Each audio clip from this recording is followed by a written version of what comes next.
तो गाइस आज मैं एक्सप्लेन करूंगा थ्रोन ऑफ शील्ड की ऑफिशियल एपिसोड नंबर 165 को।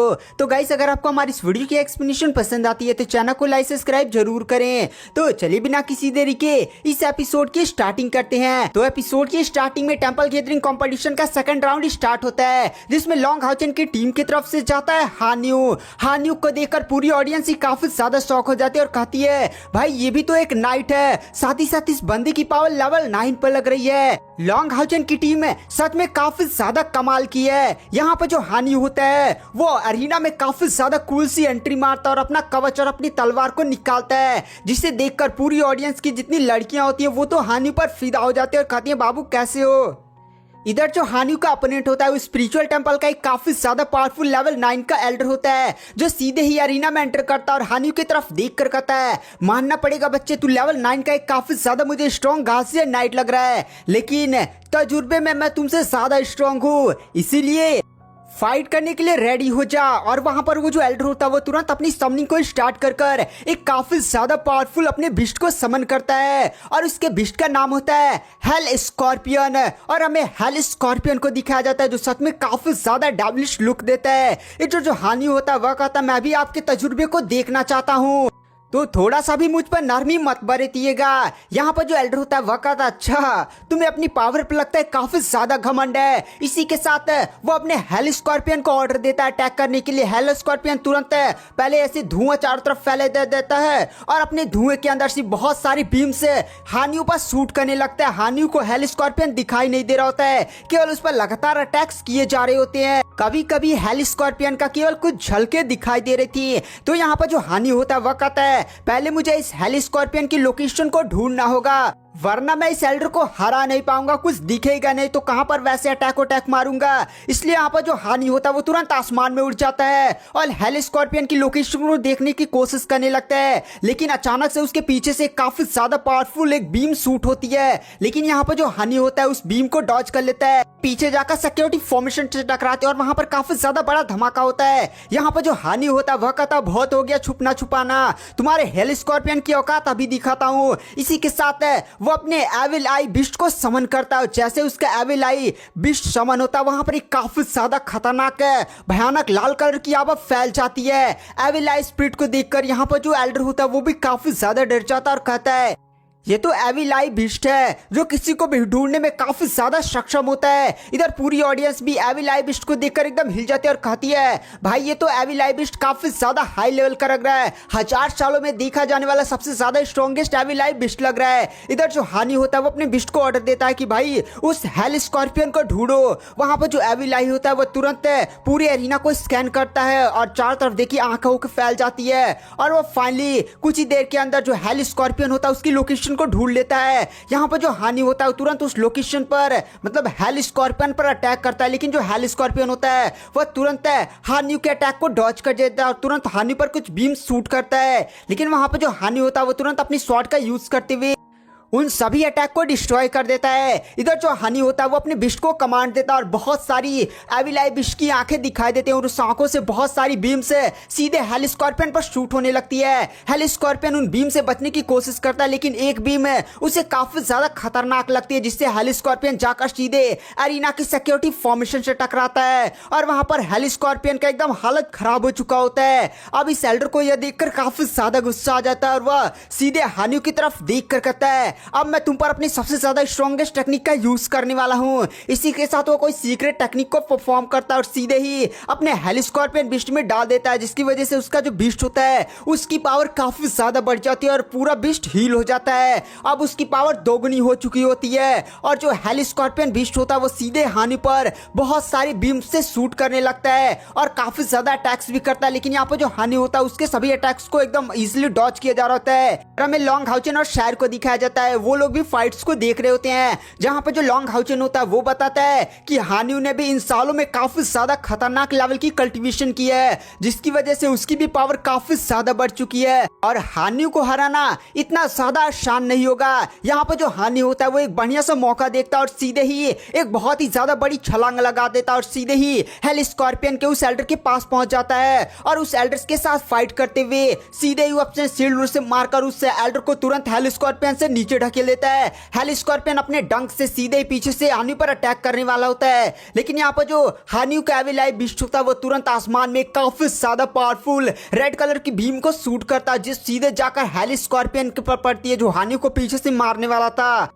और वहां पर जो हेल स्कॉर्पियन होता है वहीं पर नॉकआउट हो जाता है। यहाँ पर जो हानि होता है वो तुरंत अपनी स्वॉर्ड से उस एल्डर पर अटैक करता है और उसकी गर्दन पर तुरंत स्वॉर्ड को रख देता है और कहता है हार को स्वीकार करो। वो एल्डर भी हानि की पावर को देखकर काफी ज्यादा शॉक हो जाता है, तुरंत अपनी हार को स्वीकार कर लेता है। इधर जो रेफरी चैंग जिडियान होते हैं वह हानि को इस फाइट का विनर घोषित कर देते हैं।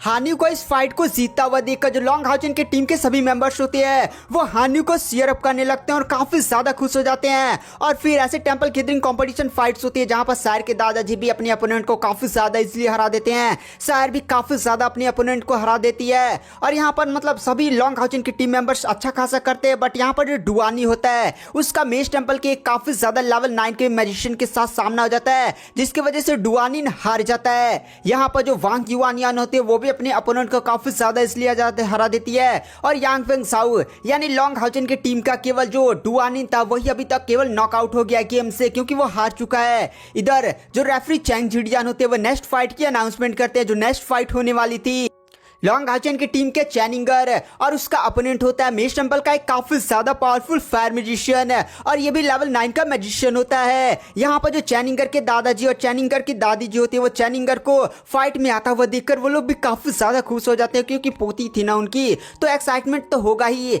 यहाँ पर जो चैनिंगर और वो फायर मैजिशियन दोनों ही एरिना में एंटर करते हैं, जहाँ पर जो फायर मैजिशियन होता है वो अरीना में आते ही अपनी पावर्स को एक्टिवेट कर लेता है, क्योंकि वो चैनिंगर को थोड़ा सा भी हल्के में नहीं लेने वाला था और तुरंत वो चैनिंगर पर कई सारे अटैक्स करता है, लेकिन चैनिंगर उसके अटैक को काफी ज्यादा इजीली डॉज कर ले रही होती है। यहाँ पर उस मैजिशियन का अटैक है चैनिंगर के बालों को भी टच नहीं कर पा रहा होता है। यहाँ पर जो चैनिंगर होती है वो तुरंत अपने छोटे सुअर मैगडल को आगे भेजती है। छोटा सुअर मैगडल तुरंत एक काफी ज्यादा पावरफुल बिस्ट में कन्वर्ट हो जाता है और उस मैजिशियन के साथ तुरंत फाइट करने लगता है। इधर जो चैनिंगर होती है वो इसी मौके का फायदा उठाते और तुरंत अपनी समनिंग को स्टार्ट कर देती है। इधर जो बिस्ट होता है वो उस फायर मैजिशियन के साथ फाइट कर रहा होता है, मतलब छोटा सुअर मैगडल। इधर मैजिशियन भी तुरंत पहचान जाता है कि भाई ये बिस्ट केवल मेरा रास्ता रोक रहा है ताकि मैं चैनिंगर की समनिंग को कंप्लीट ना होने दूं। वो बिस्ट पर काफी ज्यादा पावरफुल अटैक करता है, जिससे छोटा सुअर मैगडल तुरंत पीछे जाता है, लेकिन वहां पर चैनिंगर तुरंत हंसने लगते और कहते तुम लेट हो गए, मैंने अपनी समनिंग को कंप्लीट कर लिया है। और इसी के साथ हमें चैनिंगर की समनिंग गेट को दिखाया जाता है, जो सच में काफी ज्यादा खतरनाक थे, और उसके अंदर से दो काफी ज्यादा पावरफुल आइस ड्रैगन बाहर निकलते हैं। और ये दोनों आइस ड्रैगन लेवल 9 के काफी ज्यादा पावरफुल स्पिरिचुअल बीस्ट होते हैं, जिसे देखकर पूरी ऑडियंस ही काफी ज्यादा शॉक हो जाती है कि भाई यहाँ पर चैनिंगर ने दो लेवल 9 के इतने ज्यादा पावरफुल आइस ड्रैगन को समन कर लिया। ये सच में काफी ज्यादा खतरनाक बात है। यहाँ पर एक एल्डर समनर को भी एक लेवल 9 के बीस्ट को समन करने में काफी ज्यादा प्रॉब्लम्स होती है, लेकिन यहाँ पर चैनिंगर ने दो कर लिया।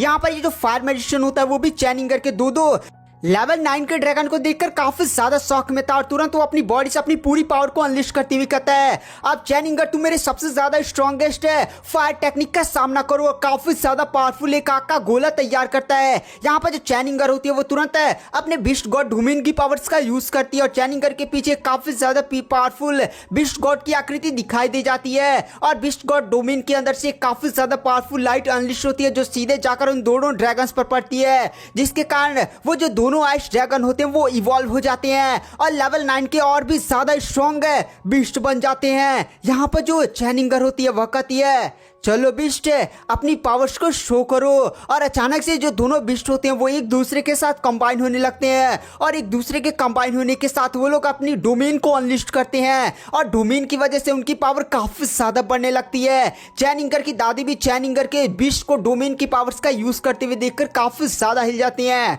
तो गाइस यहाँ पर डोमेन बहुत ही बार शब्द आ रहा है, तो आखिर ये डोमेन है क्या? तो जब एक कल्टीवेटर की spiritual energy 2 lakh spiritual energy को पार कर जाती है तो उस बंदे के पास डोमेन की पावर आती है, और डोमेन का जब वो बंदा इस्तेमाल करता है तो उसकी पावर बहुत ही ज्यादा भयानक बढ़ जाती है। एक कल्टीवेटर जिसकी स्पिरिचुअल एनर्जी 1,80,000 है और एक बंदा जिसकी 2 लाख है और उसके पास डोमेन की पावर है, डोमेन वाला कल्टीवेटर 1,80,000 वाले कल्टीवेटर को काफी ज्यादा इसलिए हरा देगा डोमेन की पावर्स का यूज करते हुए। तो चलिए आते हैं कहानी की मेन स्टोरी लाइन पर। यहाँ पर चैनिंगर के दोनों बिस्ट भी डोमेन की पावर को अनलिश कर रहे होते हैं। इसीलिए तो पूरी ऑडियंस भी एकदम हिल जाती है कि भाई एक कल्टीवेटर के पास डोमेन की पावर होना ही बहुत ही ज्यादा उस कल्टीवेटर को स्पेशल माना जाता है। यहाँ पर तो चैनिंगर के बिस्ट के पास भी डोमेन की पावर है। चैनिंगर बिस्ट को कमांड दे दिया जिसकी वजह से बिस्ट अपनी बॉडी के अंदर से काफी ज्यादा भयानक आइस की पावर को अनलिश करते हैं। और भाई ये आइस की पावर इतनी ज्यादा भयानक होती है कि वो जो फायर मैजिशियन होता है उसको एक झटके के अंदर पूरा ही जमा देती है। यहाँ तक कि वो जो बड़ा उसका फायर बॉल होता है उसको भी एकदम जमा दिया जाता है। आइस ड्रैगन वहां पर काफी ज्यादा पावरफुल दहाड़ मारते हैं। देख रहे हैं वो फायर मैजिशियन एकदम उसको आइस में कन्वर्ट कर दिए हैं। यहाँ पर जो पूरी ऑडियंस होती है वो चैनिंगर की इतनी ज्यादा भयानक समनिंग स्किल और उसकी पावर को देखकर एकदम पागल हो जाते हैं और वो चैनिंगर का नारा निकाल लगते हैं कि चैनिंगर तुम काफी ज्यादा कमाल की हो। इधर जो रेफरी चैंग जिडियान होते हैं वो चैनिंगर को इस फाइट का विनर घोषित कर देते हैं। फिर नेक्स्ट फाइट की अनाउंसमेंट करते हैं कि जो नेक्स्ट फाइट होने वाली है वो लॉन्ग हाउचन के टीम के वांग युआन और मेस टेम्पल से तानवान के बीच में होने वाली है। और गाइस तानवान ली सैंगजी की डिसाइपल होती है। तो यहाँ पर जो रेफरी चैंग जिडियान होते हैं वो दोनों को अरीना में आने को बोलते हैं और जो तानवान होती है वो अरीना में एंटर करती है। और कैसे जो तानवान है वो हमारे लिंग सुआन की एक्स गर्लफ्रेंड भी थी और एल्डर ली सैंगसी की वन एंड ओनली डिसाइपल भी है। और ये बंदी भी इस समय काफी ज्यादा पावरफुल हो गई है। वांग युआन और तानवान दोनों ही अरीना में एंटर करते हैं जहां पर जो वांग युआन होती है वक्त ये हमला करो तानवान अपनी बॉडी से काफी ज्यादा भयानक पावर को अनलिश करते हुए एक काफी ज्यादा पावरफुल एक मैजिक बॉल बनाती है और सीधे उससे वांग युआन पर अटैक करती है। वांग युआन तुरंत अपनी शॉट को लेती है और काफी ज्यादा इजिली उस अटैक को डिस्ट्रॉय कर देती है। और काफी ज्यादा यहाँ पर खतरनाक ये लुक लग रहा होता है वांग युआन का। यहाँ पर जो तानवान होती है वो अपनी पावर्स को और भी ज्यादा इंक्रीज कर देती है और कई सारे इस बार गोले तैयार करती है और इन सभी गोलों को कंट्रोल करती है और सीधे ही वांग युआन पर इन सभी मैजिक बॉल से अटैक करती है। तो यहाँ पर जो वांग युआन होती है इन मैजिक बॉल को देखते और कहते चलो थोड़ा सा मजा किया जाए और फिर से अपनी स्वॉर्ड को लहराती है और एक काफी ज्यादा पावरफुल स्लैश मारती है। सो स्लैश इतना ज्यादा पावरफुल होता है कि सारे गोलों को एक झटके अंदर डिस्ट्रॉय कर देता है। यहाँ पर जो वांग युआन होती है वह कहते बहुत हो गया बच्चों वाला अटैक है, अब तुमने अटैक कर लिया, अब मेरे अटैक का सामना करो। इसी के साथ जो वांग युआन होते हैं वो काफी ज्यादा पावरफुल अपनी पावर को अनलिश करते हुए तानवान की तरफ बढ़ने लगती है। तो तानवान बहुत सारे मैजिक बॉल को कंट्रोल करके वांग युआन को रोकने की कोशिश करती है लेकिन वांग युआन उन सभी गोलों को काटते हुए सीधे तानवान की तरफ बढ़ने लगती है और तलवार चलाकर मारती है। लेकिन यहाँ पर जो तानवान होती है वो तुरंत अपने सामने एक शील्ड क्रिएट करती है और उस तलवार को रोकने के लिए अपनी पूरी पावर झोंक देती है। लेकिन यहाँ पर जो वांग युआन होते हैं वो अपने पैरों से तलवार से मारते हैं और काफी ज्यादा पावरफुल उस शील्ड को एक झटके के अंदर डिस्ट्रॉय कर देती है जिससे जो तानवान होती है वो जाकर सीधे धाम से गिरती है। यहाँ पर जो वांग युआन होती है वो तानवान से बोलती है तानवान तुम हार चुकी हो, जल्दी से अपनी हार को स्वीकार कर लो। यहाँ पर जो तानवान होती है वह कहते नहीं, मैं ऐसे हार नहीं मान सकती, मुझे लड़ना होगा और मुझे जीतना होगा। और इसी के साथ वो फिर से खड़ी होती है और अपनी बॉडी से भयानक पावर को अनलिश करती है और इस बार कोई ली सैंगजी द्वारा सिखाई गई कोई सीक्रेट टेक्निक का यूज करती है। गाइस ली सैंगजी मेस टेंपल के लीडर और मतलब ये बंदा काफी ज्यादा पावरफुल है तो उसने अपनी डिसाइपल को कोई ना कोई सीक्रेट टेक्निक सिखाई होगी। तो यहाँ पर तानवान उन्हीं सीक्रेट टेक्निक में से एक सीक्रेट टेक्निक को परफॉर्म करती है जिसकी वजह से वहां पर काफी ज्यादा पावरफुल बड़ा सा स्नैक क्रिएट होता है और हरी हरी कलर की सारी आभाएं पूरी तरफ फैल जाती है और बहुत ही ज्यादा भयानक है। पावर को अनलिश करते हुए सीधे ही तानवान उस स्नैक जो सीक्रेट टेक्निक होती है उससे ही वांग युआन पर अटैक करने के लिए बोल देती है। इधर जो मेस टेंपल के सभी बंदे होते हैं वो इस टेक्निक को देखकर काफी ज्यादा हिल जाते हैं क्योंकि यह टेक्निक है ली सेंसी की one of the secret techniques में से एक होती है और इस टेक्निक को वांग युआन इधर परफॉर्म करी है। मतलब ये बंदी अपनी जान का एकदम दांव पर लगा रही है क्योंकि यह टेक्निक है काफी ज्यादा भयानक है और वांग युआन थोड़ा सा भी गलत करती है ना भाई उसकी जान जाने के भी चांसेस हो जाते हैं। तानवान होती है वो तुरंत उस बड़े से स्नैक से वांग युआन पर अटैक करवाती है। वांग युआन अपनी जगह से हिलती भी नहीं है और अचानक से काफी ज्यादा डेविलिश लुक देती है और वांग युआन की बॉडी से भयानक लाल कलर की आवाएं फूट पड़ती हैं और यहाँ पर वांग युआन अपने डोमेन की पावर को अनलिश करती है। यहाँ पर वांग युआन को डोमेन की पावर का इस्तेमाल करता हुआ देखकर यहाँ पर ये मेस टेंपल का एल्डर जिसका नाम होता है डार्क एल्डर वो भी काफी ज्यादा शॉक हो जाता है और कहता है लॉन्ग हाउचन की टीम की मेंबर मेंबर में से एक और बंदी जो डोमेन की पावर को अनलीश यूज करती है। भाई ये लॉन्ग हाउचिन की टीम कितने ज्यादा भयानक है, 4 बंदे ऐसे आ चुके हैं जो डोमेन की पावर्स का यूज करते हैं। डोमेन की पावर्स का यूज करने की वजह से जो वांग युआनिवान होती है वो तानवान के बड़े से स्नैक को अटैक को काफी ज्यादा इजिली रोक ली होती है। और यहाँ पर वो तानवान यह देखकर काफी ज्यादा हिल जाती है कि भाई यहाँ पर वांग युआनिवान इतनी ज्यादा भयानक कल्टीवेटर, उसके पास डोमेन की भी पावर है। तानवान कहते नहीं, मैं ऐसे हार नहीं मान सकती। उसके पास जो भी ताकत होती है वो लगा देते और स्नैक की पावर को बढ़ाती है और उस स्नैक से तानवान पर वांग युआनिवान पर अटैक करवाती है। और इधर हमें एक झलक दिखाई जाती है जहां पर जो तानवान होती है वो एल्डर ली सैंगजी से बातें करी होती है कि टीचर, मैं इस टेंपल गैदरिंग कंपटीशन में अपना बेस्ट दूंगी और मेष टेंपल का नाम रोशन करूंगी। लेकिन यहाँ पर तानवान की किस्मत ही बेकार है कि यहाँ पर दूसरे राउंड में उसे एलिमिनेट होना पड़ेगा। यहाँ पर जो तानवान होती है वो अपनी पूरी ताकत लगा देती है, लेकिन वांग युआनिवान भाई इतनी ज्यादा भयानक लुक देती है जब अपनी पावर्स का यूज करती है और उसे स्नैक को काट पीट कर रख देती है। और यह अटैक इतना ज्यादा पावरफुल होता है कि कुछ स्लैश से जाकर तानवान की बॉडी से भी टकरा जाते हैं, जिसकी वजह से तानवान भी जाकर सीधे धड़ाम से नीचे गिरती है और एलिमिनेट हो जाती है, क्योंकि अब उसकी स्पिरिचुअल एनर्जी भी खत्म हो चुकी थी और उसने अपनी सबसे ज्यादा स्ट्रॉन्गेस्ट टेक्निक है जो एल्डर ली सैंगजी की एक सीक्रेट टेक्निक थी उसका भी इस्तेमाल कर लिया था, लेकिन अब वो हार चुकी है।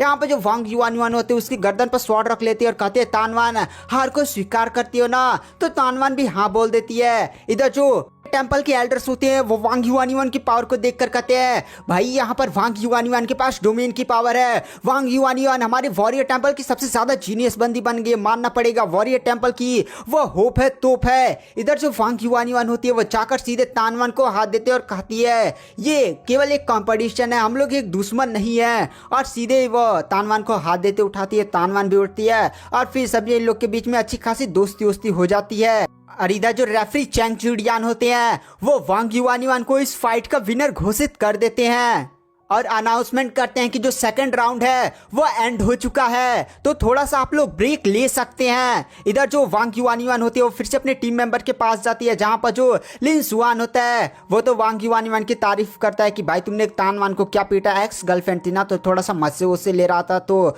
लोग भी कहते भाई एक्स गर्लफ्रेंड की ऐसे बुराई उराई करोगे।